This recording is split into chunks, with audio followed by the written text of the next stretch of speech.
தோல் முழுமையாக சரியாக இருந்தாலும் உள்ளுக்குள் அரிப்பு ஏற்பட்டால் உடனடியாக நிறுத்துங்கள்.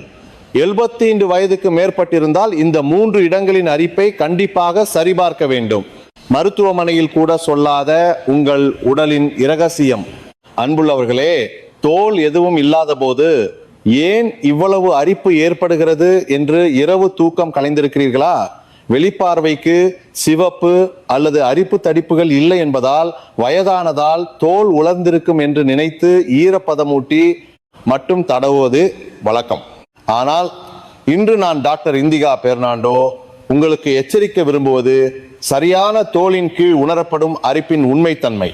இங்க 75 வயதான திரு சமன் பெரேராவின் ஒரு சம்பவத்தை சொல்கிறேன்.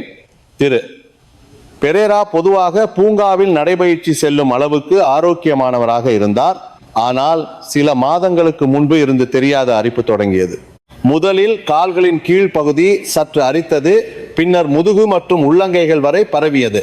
தோல் மருத்துவமனைக்கு சென்ற போது மருத்துவர் தோல் சற்று உலர்ந்திருக்கிறது என்பதை தவிர வேறு எந்த பிரச்சனையும் இல்லை என்று மட்டுமே திரும்ப திரும்ப சொன்னார்.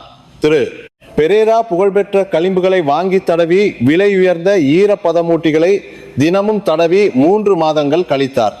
ஆனால் அரிப்பு நிற்கவில்லை. மாறாக இரவு நேரங்களில் உள்ளுக்குள் ஏதோ ஊர்ந்து செல்வது போன்ற அசிச்சாரியத்தால் தூக்கம் வரவில்லை. கீறினாலும் நிம்மதி கிடைக்கவில்லை. தோல் மட்டும் சிவந்து வீங்கியது. திரு பெரேரா என்னை அணுகிய போது நான் தோல் அல்லாமல் உள்ளுறுப்பு பரிசோதனையை முதலில் பரிந்துரைத்தேன். முடிவு எப்படி வந்தது? வருத்தத்துடன் சொல்ல வேண்டுமென்றால் சிறுநீரக செயல்பாடு ஏற்கனவே பெரிதும் குறைந்து இரத்தத்தில் கழிவுகள் நிறைந்திருந்த நிலை. அன்புள்ளவர்களே, திரு பெரேரா ஈரப்பதமூட்டியை மட்டும் நம்பி செலவழித்த அந்த 3 மாதங்கள் உண்மையில் மிகவும் வேதனையான காலம். நமது உடல் உள்ளுறுப்புகளில் பெரிய நோய் வருவதற்கு முன்பு அரிப்பு என்ற சமிக்ஞையின் மூலம் நமக்கு உதவி கோருகிறது. உண்மையில் 2018 ஆம் ஆண்டு அமெரிக்க மருத்துவ சங்க தோல் அறிவியல் இதழில் வெளியான அதிர்ச்சிகரமான ஆய்வு முடிவு உள்ளது. காரணம் தெரியாத நாள்பட்ட அரிப்பை அனுபவிக்கும் மக்கள் அப்படி இல்லாதவர்களை விட கல்லீரல் அல்லது குழாய் மற்றும் இரத்தம் போன்ற பயங்கர புற்றுநோய்களுக்கு குறைந்தது 2 மடங்கு முதல் அதிகபட்சம் 6 மடங்கு வரை அதிக வாய்ப்பு உள்ளது என்று தெரிய வந்துள்ளது. இது வெறும் அசைக்கரியமான அறிகுறி அல்ல. அரிப்பு என்பது புற்றுநோய் அல்லது உள்ளுறுப்புகளின் கடுமையான அசாதாரணம் வெளிப்படுவதற்கு 1 முதல் 2 வருடங்களுக்கு முன்பே தோன்றும் முன்னறிவிப்பு போன்றது. இந்த சமிக்ஞையை சரியாக புரிந்து கொண்டால் நாம் மற்றவர்களை விட மிக விரைவாக நோயை கண்டுபிடித்து முழுமையாக குணப்படுத்தும் மதிப்புமிக்க தங்க நேரத்தை பெற முடியும். அப்படி என்றால் இந்த அரிப்பு வெறும் உலர்வு அல்லது நமது உள்ளுறுப்புகள் அனுப்பும் அலறல் என்பதை எப்படி வேறுபடுத்தி அறிய முடியும்? முதலில் நினைவில் கொள்ள வேண்டிய எண் 6 தான். அரிப்பு தொடங்கியதிலிருந்து 6 வாரங்கள் ஆகியும் சரியாகவில்லை என்றால் அது ஏற்கனவே தோலின் பிரச்சனையை தாண்டிய நிலை. மருத்துவ ரீதியாக 6 வாரங்களுக்கு மேல் நீடிக்கும் அரிப்பு நாள்பட்ட அரிப்பு என வகைப்படுத்தப்படுகிறது. அப்போதிலிருந்து தோல் மருத்துவம் அல்லாமல் உள்ளுறுப்பு காரணங்களை தேட வேண்டும். அரிப்பை கீறி தீர்க்க முயற்சிக்காதீர்கள். கீறும் செயல் நச்சுக்கள் பரவும் வேகத்தை மெதுவாக்காது, மாறாக காயத்தை உண்டாக்கி பாக்டீரியா தொற்றை ஏற்படுத்தும். இன்று நான் உங்களுக்கு நமது உடலின் வடிகட்டி, கல்லீரல் மற்றும் சிறுநீரகம் மற்றும் உயிரின் பாதை, நுரையீரல் மற்றும் இரத்த ஓட்டம் அனுப்பும் அரிப்பின் வரைபடத்தை ஒவ்வொன்றாக விரித்து காட்டுகிறேன். எந்த பகுதி அரித்தால் எந்த உள்ளுறுப்பை சந்தேகிக்க வேண்டும் மற்றும் ஏன் அந்த நேரத்தில் மட்டும் அதிகமாக அரிக்கிறது என்பதை இப்போதிலிருந்து ஒவ்வொன்றாக தெளிவாக விளக்குகிறேன். இந்த தகவலை அறிவது மட்டுமே உங்களுக்கு மீதமுள்ள வாழ்நாளை மிகவும் ஆரோக்கியமாகவும் அமைதியாகவும் கழிக்க உதவும். இன்று என்னுடன் டாக்டர் இந்திகா பெர்னாண்டோ. உங்கள் உடலுக்குள் இரகசியங்களை ஆராய தயாராக இருக்கிறீர்களா? இந்த கதை உங்களுக்கும் உங்களுக்கு அன்பான குடும்பத்தினரின் ஆரோக்கியத்தை பாதுகாக்கும் விளக்காக அமைய வேண்டும் என்று உள்ளபடியே விரும்புகிற முழுமையான கதையை தொடங்குவதற்கு முன்பு இன்றைய இந்த தகவல் உங்களுக்கு அவசியம் என்று தோன்றினால் திரையின் கீழ் உள்ள லைக் பட்டனை ஒருமுறை அழுத்த முடியுமா? உங்கள் அன்பான ஆர்வம் இன்னும் பல மூத்தவர்களுக்கு இந்த மதிப்புமிக்க தகவலை கொண்டு செல்ல பெரும் உதவியாக இருக்கும். இப்போது நாம் வழக்கமாக அலட்சியமாக கடந்து செல்லும் உடல் பகுதிகள் எவ்வளவு பயங்கரமான இரகசியங்களை மறைத்திருக்கின்றன என்பதை ஒவ்வொன்றாக ஆராய்வோம். அப்படி என்றால் நமது உடலின் பின்புறமான முதுகில் உணரப்படும் அரிப்பு என்ன அர்த்தம்? முதல் பகுதியின் முடிவை முதலில் சொல்கிறேன். தோள்பட்டை எலும்புகளுக்கு இடையில் முதுகின் மேல் பகுதி தொடர்ந்து அரித்தால் நுரையீரலின் ஆரோக்கியம் மற்றும் சாத்தியமான கட்டி இருப்பதை முதலில் சந்தேகிக்க வேண்டும். திரு பெரேராவும் முதலில் முதுகு அரிப்பதை பார்த்து கையால் கீறினால் போதும் என்று நினைத்தார். ஆனால் விசித்திரமாக அமைதியாக இருக்கும்போது விட பூங்காவில் நடைபயிற்சி செய்யும் போது அல்லது சற்று வேகமாக நடக்கும்போது அரிப்பு அதிகமாகியது. அன்புள்ளவர்களே, இது வெறும் தோல் உலர்வு அல்ல. நமது முதுகெலும்பில் எண்ணற்ற நரம்புகள் மரக்கிளை போல பரவி நமது உடலின் ஒவ்வொரு மூலையையும் கவனிக்கின்றன. அதில் முதுகின் மேல் பகுதியான தோள்பட்டை சுற்றி மார்பெலும்பு 3 முதல் 7 வரையிலான நரம்புகள் பொறுப்பேற்கும் பகுதி. ஆனால் நுரையீரலுக்குள் கட்டி உருவாகினால் அல்லது நிணநீர் முடிச்சுகள் வீங்கினால், அந்த நரம்பு தண்டுகளை தொட ஆரம்பித்தால் நமது மூளை பெரும் குழப்பத்தில் விழுகிறது. நுரையீரலுக்குள் இருந்து வரும் தூண்டுதலை தோல் அரிப்பாக தவறாக அறிந்து கொள்கிறது. குறிப்பாக சுவாச அளவு அதிகரிக்கும் செயல்களை செய்யும் போது நுரையீரலின் இயக்கம் அதிகரித்து நரம்புகளை வலுவாக தூண்டுவதால் அரிப்பு வெடிப்பாக அதிகரிக்கிறது. முதுகில் கை எட்டாத ஆழமான இடத்தில் புழு ஊறுவது போல அரித்து இருமலும் சற்று கலந்து வருமானால் தயங்காமல் மார்பு எக்ஸ்ரே அல்லது சிடிஸ்கேன் பதிவு செய்யுங்கள். இது தோல் அல்ல, சுவாச பாதை அனுப்பும் தவிப்பான சமிக்ஞை. இரண்டாவது பகுதியின் முடிவை அறிவிக்கிறேன். குளித்து வெளியே வந்தவுடனே முழு உடலும் எரிச்சலாகவும் அரிப்பாகவும் இருந்தால் அது தோல் உணர்வு அல்ல, இரத்தத்தின் அடர்த்தி மிக அதிகமாகிவிட்டது என்ற எச்சரிக்கை. குளித்த பிறகு நீர்பட்ட இடம் குறிப்பாக எரிச்சலாக இருந்து 1 மணி நேரத்துக்குள் அமைதியாகும் அறிகுறியை நீர் அரிப்பு என அழைக்கிறோம். இது நமது இரத்தத்தில் சிவப்பு இரத்த அணுக்கள் அசாதாரணமாக அதிகம் உருவாகும் இரத்த கோளாறு வகையான உண்மையான இரத்த அணு அதிகரிப்பு நோயில் தோன்றும் மிகவும் தனித்துவமான சமிக்ஞை. இரத்தத்தில் செல்கள் அதிகமாக இருந்தால் நீருடன் தொடர்பு கொள்ளும் தருணத்தில் குறிப்பிட்ட நோய் எதிர்ப்பு செல்கள் அசாதாரணமாக செயல்பட்டு வலுவான அரிப்பு உண்டாக்கும் பொருட்களை வெளியிடுகின்றன. பொதுவாக நீர்பட்டு 5 முதல் 30 நிமிடங்களுக்கு இடையில் அறிகுறி மிக அதிகமாகும். இதை வெறும் குழாய் நீர் காரணமாகவோ சோப்பு பொருந்தவில்லை என்றோ நினைத்து புறக்கணிக்கும் மக்கள் உண்மையில் மிகவும் அதிகம். ஆனால் இரத்தம் ஒட்டக்கூடியதாகவும் செல்கள் அதிகமாகவும் இருந்தால் மூளை தாக்குதல் அல்லது இதய தசை பாதிப்பு ஆபத்தும் உயர்கிறது.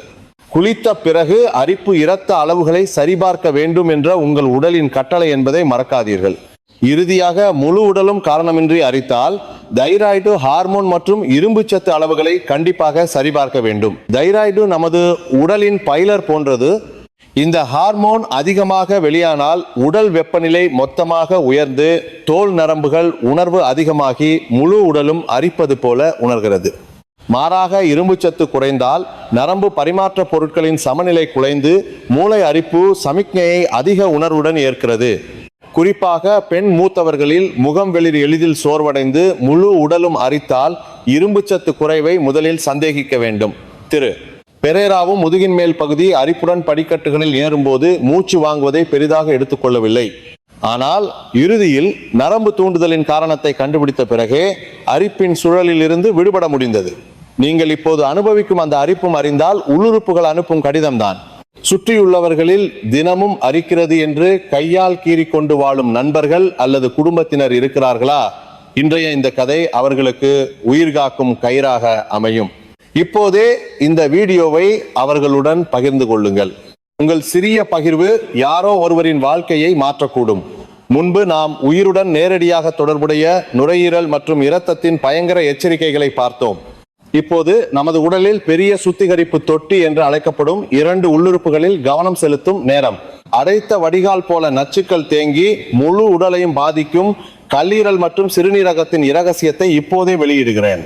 3வது பகுதியின் முடிவை தெளிவாக அறிவிக்கிறேன். உங்கள் உள்ளங்கை மற்றும் உள்ளங்கால் உள்ளே இருந்து நெருப்பு பிடித்தது போல அரித்தால் அது கல்லீரல் மற்றும் பித்த பாதை அனுப்பும் இறுதி எச்சரிக்கை. திரு பெரேராவும் இரவு நேரங்களில் உள்ளங்கையை சுவரில் தேய்க்கும் அளவுக்கு அரிப்பு இருந்தது. தோல் மிகவும் சுத்தமாக இருந்தும் ஏன் உள்ளங்கை மற்றும் உள்ளங்கால் மட்டும் இப்படி அரிக்கிறது என்று தெரியவில்லை. அதற்கு காரணம் நமது கல்லீரல் உருவாக்கும் பித்த நீர் என்ற திரவத்தில் உள்ளது. பித்த நீர் இயல்பாக செரிமானத்துக்கு பயன்பட வேண்டும். ஆனால் கல்லீரல் நோயுற்றால் அல்லது பித்த பாதை அடைத்தால் செல்ல இடம் இல்லாமல் இரத்தத்தில் திரும்பி பாய்கிறது. அப்போது பித்த நீரில் கலந்திருக்கும் பித்த அமிலம் என்ற வலுவான தூண்டுதல் பொருள் இரத்த ஓட்டத்தின் மூலம் முழு உடலையும் சுற்ற ஆரம்பிக்கிறது. இங்கு நாம் கவனிக்க வேண்டிய மற்றொரு மருத்துவ உண்மை உள்ளது. கல்லீரலிலிருந்து வெளியேறும் பித்த நீர் வெறும் இரத்தத்தில் மட்டும் மிதக்காது. இந்த பொருள் எண்ணெயில் மிக நன்றாக கலக்கும் தன்மை கொண்டது. அதனால் நமது தோலுக்கடியில் உள்ள கொழுப்பு அடுக்கில் காந்தம் போல ஒட்டி கொள்கிறது. அதனாலதான் வெளியில எவ்வளவு குளிர்ந்த நீரால் கழுவினாலும் உள்ளுக்குள் உணரப்படும் அந்த சூடான ஒட்டக்கூடிய அரிப்பு அடங்காது. தோலுக்குள் சிறிய உப்புத்தூள் பதிந்து நரம்புகளை தொடர்ந்து கீறுவது போன்றது. குறிப்பாக இரவு 10 மணி முதல் அதிகாலை 2 மணி வரை அறிகுறி உச்சத்தில் இருந்தால் இன்னும் உறுதியாகும். அந்த நேரம் நமது கல்லீரல் ஒரு நாளின் நச்சுக்களை சுத்திகரிக்க மிகவும் தீவிரமாக செயல்படும் நேரம். அப்போது கல்லீரல் தன் பணியை செய்ய தவறினால் நச்சுக்கள் வெடிப்பாக அதிகரித்து அரிப்பும் அதனுடன் வெடிக்கும். சிறுநீர் நிறம் கோலா போல அடர்த்தியாக இருந்தால் அல்லது கண் வெள்ளை சற்று மஞ்சளாக மாறி இருந்தால் ஏற்கனவே கல்லீரல் ஒரு அளவுக்கு வந்துவிட்டது. மருத்துவமனைக்கு சென்றால் பொதுவான கல்லீரல் அளவுகளுடன் ஆல்ப் மற்றும் ஜிஜிடி என்ற உருப்படிகளை கண்டிப்பாக சரிபார்க்குமாறு கோருங்கள். இந்த இரண்டும் பித்தப்பாதை அசாதாரணத்தை கண்டுபிடிக்கும் முக்கிய சாவி. 4வது பகுதியின் முடிவை சொல்கிறேன். இரு கால்களின் கீழ்ப்பகுதி மற்றும் கணுக்கால் இரண்டும் சமமாக அரித்து ஈரப்பதமூட்டியை எவ்வளவு தடவினாலும் பயனில்லை என்றால் அது சிறுநீரகம் அனுப்பும் அலறல். சிறுநீரகம் நமது உடலில் கழிவுகளை வடிகட்டும் வடிகட்டி இந்த வடிகட்டி பழையதாகி துளைகள் ஏற்பட்டால் யூரியா என்ற கழிவுகள் வடிகட்டப்படாமல் உடலுக்குள் தேங்கும். குறிப்பாக ஈர்ப்பு விசையால் இந்த நச்சுக்கள் மிக அதிகம் இறங்கும் இடம் கால்களின் கீழ்ப்பகுதி. அதனால்தான் ஒரு பக்கம் அல்ல இரு கால்களும் ஒரே மாதிரி அரிப்பது தனித்தன்மை. சிறுநீரக செயல்பாடு குறைந்த போது ஏற்படும் அரிப்பின் தோற்றமும் மிகவும் தனித்துவமானது. யூரியா தேங்கினால் நமது உடலில் கால்சியம் மற்றும் பாஸ்பரஸ் சமநிலை முழுமையாக குலைகிறது. அப்போது உருவாகும் சிறிய படிகங்கள் தோல் நரம்புகளுக்கு அருகில் தேங்கி மின்சாரம் பாய்வது போன்ற கூச்ச அரிப்பை உண்டாக்குகிறது. இது வெறும் உலர்வால் ஏற்படும் அரிப்புடன் ஒப்பிட முடியாத வலிநிலைக்கு அருகான சமிக்ஞை. திரு பெரேராவும் பின்னரே இந்த கொள்கையை கேட்டு அதனால் தான் நான் இரவு நேரங்களில் சதையை பீய்த்து எரியும் அளவுக்கு வேதனைப்பட்டேன் என்று முழங்காலை தட்டினார். திரு பெரேராவும் முதலில் நடைபயிற்சி காலனி காரணமாக கால்கள் அரித்ததாக நினைத்தார். ஆனால் இது சிறுநீரகம். இனி நச்சுக்களை கையாள முடியவில்லை. எனவே தயவு செய்து உதவுங்கள் என்று அனுப்பும் சமிக்ஞை. சிறுநீர் பார்க்கும்போது குமிழ்கள் உருவாகி நீண்ட நேரம் மறையாமல் இருந்தால் அல்லது பாதத்தை விரலால் அழுத்தினால் சதை உடனே எழாமல் பள்ளமாக தங்கினால் ஏற்கனவே சிறுநீரக செயல்பாட்டில் சிவப்பு விளக்கு எரிய தொடங்கியது. அப்போது தாமதிக்காமல் சிறுநீரக உள்ளுறுப்பு மருத்துவத்துக்கு சென்று கிரியாட்டினின் அளவு மற்றும் யூரியா அளவை சரிபார்க்க வேண்டும். இதை தவறவிட்டால் பின்னர் டயாலிசிஸ் என்ற கடினமான செயல்முறையை அனுபவிக்க நேரிடும். அன்புள்ளவர்களே, அரிப்பு என்பது வெறும் கீறி தீர்க்கும் பிரச்சனை அல்ல என்பதை இப்போது தெளிவாக அறிந்திருப்பீர்கள். நமது உள்ளுறுப்புகள் பேச முடியாது, ஆனால் அரிப்பு என்ற மொழியில் தொடர்ந்து நம்முடன் பேசிக் கொண்டிருக்கின்றன. அந்த பேச்சை புறக்கணித்தால் நோய் பெரிதாகும். ஆனால் அந்த பேச்சில் காது கொடுத்தால் ஆரோக்கியத்தை மீட்டெடுக்க முடியும். இன்றைய எனது உரை உங்கள் கண்களை திறந்திருந்தால் இப்போதே சப்ஸ்கிரைப் பட்டன் மற்றும் அறிவிப்பு அமைப்பு பட்டனை அழுத்த முடியுமா?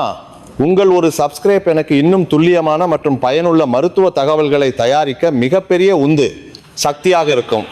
அடுத்த பகுதியில் இந்த அனைத்து சமிக்ஞைகளின் அடிப்படையில் நாம் அன்றாட வாழ்க்கையில் எப்படி எதிர்கொள்ள வேண்டும் என்பதை நடைமுறை வழிகாட்டுதலாக சொல்கிறேன். இப்போது உங்கள் வாழ்க்கையை உண்மையில் மாற்றும் நேரம். இதுவரை என்ன பிரச்சனை என்பதை கற்றுக்கொண்டீர்கள் என்றால் இப்போது நாளை முதல் உடனடியாக என்ன செய்ய வேண்டும் என்பதற்கு நான் குறிப்பிட்ட நேர அட்டவணையை தயாரித்து தருகிறேன். திரு பெரேராவும் நான் கொடுத்த இந்த பணியை தினமும் செய்து தனது ஆரோக்கியத்தை மீட்டெடுத்தார். நீங்களும் போதுமான அளவு செய்ய முடியும். அறிவது சக்தி என்று சொல்வார்கள், ஆனால் மருத்துவத்தில் அறிந்ததை நடைமுறைப்படுத்துவதே உயிர். முதல் நடைமுறை முறை அரிப்பு பதிவேடு உருவாக்குதல். பெரிதாக நினைக்க வேண்டாம். ஒரு சிறிய நோட்டு அல்லது சிறிய புத்தகம் தயாரிக்கவும். அரிப்பு உணரும் போது சரியாக 3 விஷயங்களை மட்டும் எழுதவும். எந்த நேரத்தில் அரிப்பு தொடங்கியது, எந்த பகுதி குறிப்பாக அரித்தது, இறுதியாக அதன் தீவிரம் 1 முதல் 10 வரை எந்த அளவு என்பதை பதிவு செய்யவும். 1 என்பது சற்று கூச்சம், 2 என்பது தூங்க முடியாத அளவு வேதனை. தினமும் இரவு 11 மணிக்கு மட்டும் உள்ளங்கை அரித்து 8 அளவு வேதனை உணர்ந்தால் அது கல்லீரல் அனுப்பும் சமிக்ஞைக்கான வாய்ப்பு மிக அதிகம். இப்படி ஒரு வாரம் கவனமாக எழுதி மருத்துவமனைக்கு எடுத்துச் சென்றால் மருத்துவர் உங்கள் உடலின் நிலையை எக்ஸ்ரே போல துல்லியமாக பார்க்க முடியும். வெறுமனே முழு உடலும் அரிக்கிறது என்று சொல்வதை விட பல மடங்கு துல்லியமான கண்டறிதல் சாத்தியம். 2வது, செல்களின் தாகத்தை தீர்க்கும் சரியான நீர் உட்கொள்ளல். நமது உடலின் வடிகட்டிகளான சிறுநீரகம் மற்றும் கல்லீரல் நச்சுக்களை வடிகட்ட நிச்சயம் போதுமான நீர் தேவை. ஒரு நாளைக்கு 105 லிட்டர் இலக்காக வைத்துக் கொள்ளுங்கள். ஆனால் ஒரே நேரத்தில் அதிகம் குடித்தால் சிறுநீரகத்துக்கு சுமை ஏற்படும். காகித கோப்பை ஒரு கோப்பை அளவு நீரை ஒரு முறையாக மெதுவாக குடித்து ஒரு நாளைக்கு 8 முதல் 10 முறை பிரித்து குடிப்பது மிகவும் பயனுள்ளது. காலையில் கண் விழித்த உடனே சூடான நீர் ஒரு கிளாஸ். இரவு முழுவதும் தேங்கிய நச்சுக்களை கழுவும் சிறந்த மருந்து. நீர் போதுமான அளவு இருந்தால் இரத்தத்தில் மிதக்கும் அரிப்பு உண்டாக்கும் பொருட்கள் நீர்த்து சிறுநீர் மூலம் சீராக வெளியேறும். மூன்றாவது, இரவு 11 மணிக்கு முன்பு கண்டிப்பாக படுக்கையில் நுழைவது. நமது உடலின் சுத்திகரிப்பு தொழிற்சாலையான கல்லீரல் இரவு 11 மணி முதல் அதிகாலை 3 மணி வரை மிகவும் தீவிரமாக செயல்படும்.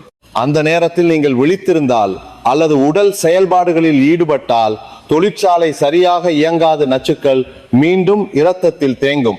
இரவு நேரங்களில் கைகால்கள் அரித்தால் அது கல்லீரல் இப்போது மிகவும் சிரமப்படுகிறது. எனவே தயவு செய்து சற்று ஓய்வு கொடுங்கள் என்ற முறையீடு.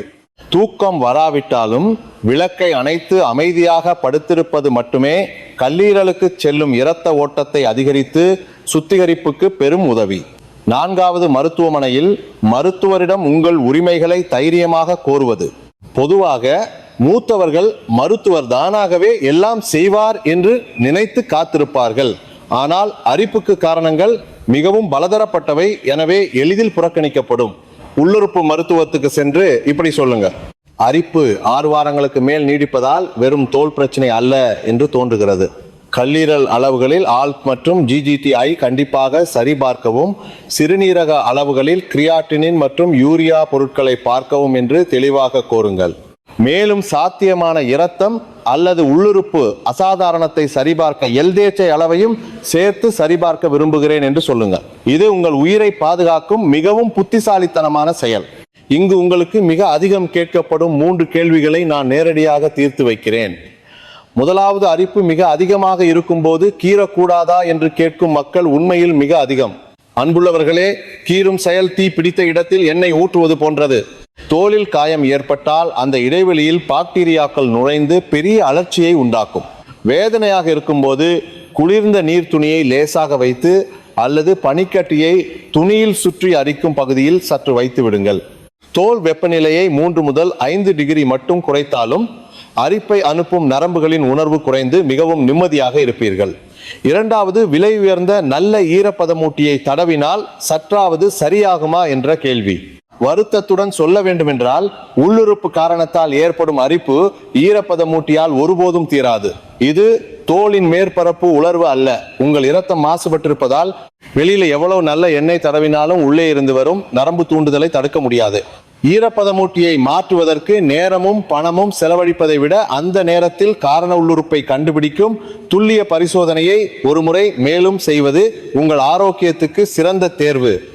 இறுதியாக, அரிப்பு தவிர உடலில் வேறு எந்த அசாதாரணமும் இல்லை என்றால் உண்மையில் பெரிய நோயாக இருக்க முடியுமா என்று கவலைப்படுகிறீர்கள். அன்புள்ளவர்களே, இதுதான் மிக முக்கியமான புள்ளி. அரிப்பு என்பது நமது உடல் அனுப்பும் மிக அமைதியான ஆனால் மிக வேகமான எச்சரிக்கை. மஞ்சள் காமாலை வருவதற்கு முன்போ, வயிறு வீங்குவதற்கு முன்போ, மூச்சு வாங்குவதற்கு பின்னர் மருத்துவமனைக்கு வந்தால் ஏற்கனவே தாமதமான நிலைகள் பல. அரிப்பு மட்டும் இருக்கும் போதே காரணத்தை கண்டுபிடிப்பதுதான் நோயை வேரோடு பிடுங்கும் ஒரே வாய்ப்பு என்பதை மனதில் கொள்ளுங்கள். அன்புள்ளவர்களே, இன்று நான் சொன்ன 4 நடைமுறை முறைகளில் ஒன்றையாவது நாளை முதல் உடனடியாக தொடங்க முடியுமா? இப்போதே நடைமுறைப்படுத்தும் முடிவு எடுத்திருந்தால் கமெண்ட் பெட்டியில் நடைமுறை என்ற 2 எழுத்துக்களை எழுதுங்கள். உங்கள் அந்த ஒரு வாக்குறுதி ஆரோக்கியமான வாழ்க்கையை உருவாக்கும் மிகப்பெரிய முதல் அடியாக இருக்கும். கமெண்ட் எழுதியவர்கள் ஒருவருக்கொருவர் ஊக்குவித்து ஆதரவு தந்தால் தனியாக செய்வதை விட மிகப்பெரிய சக்தியை பெற முடியும். உங்கள் முடிவை நான் முழு உள்ளத்துடன் ஆதரிக்கிறேன். திரு பெரேராவின் கதையுடன் இன்றைய உரையை முடிக்க விரும்புகிறேன். முதலில் என்னை அணுகிய போது அவர் 3 மாதங்களுக்கு மேல் இரவு தூக்கம் கலைந்து கைகால்கள் அரித்து களைத்து போன நிலையில் இருந்தார்.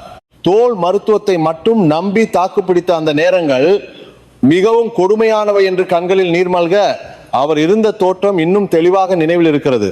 ஆனால் அதிர்ஷ்டவசமாக அவர் விட்டுவிடவில்லை. துல்லிய பரிசோதனையின் மூலம் சிறுநீரக யூரியா அளவு அதிகம் என்பதை உறுதி செய்தார்.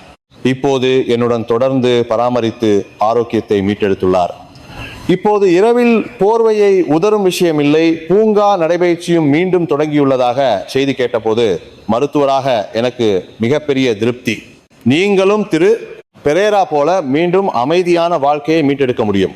இன்று நாம் பகிர்ந்த கதையின் மையத்தை சரியாக 3 வரிகளில் சுருக்கமாக சொல்கிறேன். முதலாவது, தோல் சுத்தமாக இருந்தாலும் இரவு நேரங்களில் உள்ளங்கை மற்றும் உள்ளங்கால் சூடாக அரித்தால் கல்லீரல் மற்றும் பித்தப்பாதை அசாதாரணத்தை முதலில் சரிபார்க்கவும். இரண்டாவது, இரு கால்களின் கீழ்ப்பகுதி மற்றும் கணுக்கால் சமமாக அரித்து ஈரப்பதமூட்டி எதுவும் பலனளிக்காவிட்டால் சிறுநீரகத்தின் சுத்திகரிப்பு திறனை சோதிக்கவும். மூன்றாவது, முதுகின் மேல் பகுதி மற்றும் தோள்பட்டை இடையில் ஆழமாக அரித்து மூச்சு விடும்போது அறிகுறி அதிகமானால் நுரையீரல் மற்றும் கட்டியின் சமிக்ஞையாக இருக்கலாம். மேலும் இந்த ஒரு எண்ணெய் மட்டும் வாழ்நாள் முழுவதும் ஆரோக்கிய குறியீடாக நினைவில் கொள்ளுங்கள். அது 6.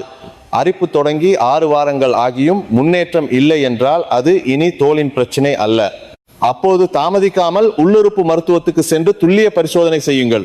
அந்த 6 வார முடிவு உங்கள் மீதமுள்ள பல தசாப்தங்களை தீர்மானிக்கும் தங்க நேரமாக இருக்கும்.